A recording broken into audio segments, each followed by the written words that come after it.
એક પાર્કિંગમાં 20 કાર પડેલી છે. કારના કિલોમીટરની આવૃત્તિ દર્શાવતું કોષ્ટક આપેલું છે.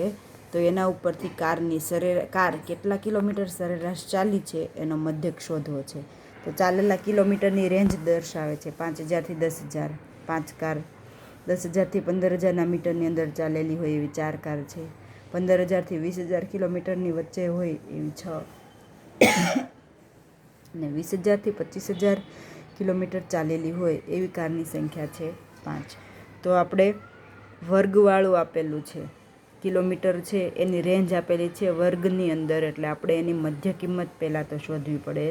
મધ્યક માટેનું સૂત્ર છે જ્યારે વર્ગવાળું હોય ત્યારે સિગ્મા એફઆઈ એક્સઆઈના છેદમાં સિગ્મા એફઆઈ.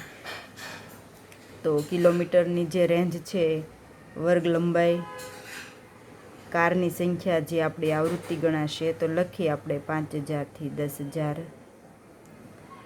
10 થી 15, 15 થી 20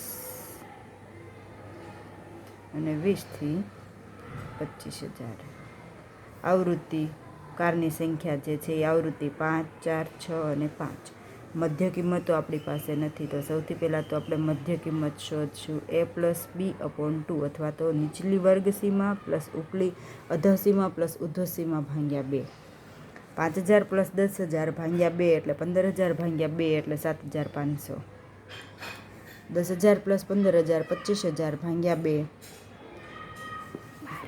25,000 ભાગ્યા 2 એટલે 12,500. તો આપણને અહીંયા જોઈને ખબર પડી ગઈ કે 5,000 કિલોમીટરનો ફરક છે. 12,500 છે, પછી 17,500, 22,500. કોલમ બનાવી છે એફઆઈ એક્સઆઈની. જો કોલમ નથી બનાવીને અહીંયા જ દાખલો કરવો હોય તો બી થાય. તો કેવી રીતે? 5 × 7,500 પ્લસ 4 × 12,500 પ્લસ 6 × 17,500 પ્લસ 5 × 22,500 અને છેદમાં સિગ્મા એફઆઈ 20 કાર છે આપણી પાસે, એટલે સરવાળો 20 આપણને ખ્યાલ છે, એટલે નહીં તો 5 + 4 + 6 + 5 આવી રીતે પણ થઈ શકે. તો 5 × 7,500 કોષ્ટકવાળું એટલે ઇઝી પડે કે કેલ્ક્યુલેશનમાં ભૂલ થવાના ચાન્સીસ ઘટે. 37,500, 12,500 × 4 50,000, 17,500 × 6 1,05,000, 22,500 × 5 1,12,500. સરવાળો કરીએ તો 37,500 પ્લસ 50,000 પ્લસ 1,05,000 પ્લસ 1,12,500 એટલે ટોટલ થશે 3,05,000.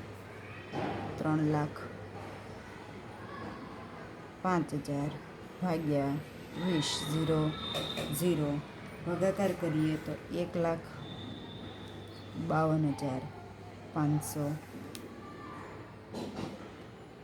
3,05,000 ભાગ્યા 20 એટલે 15,250.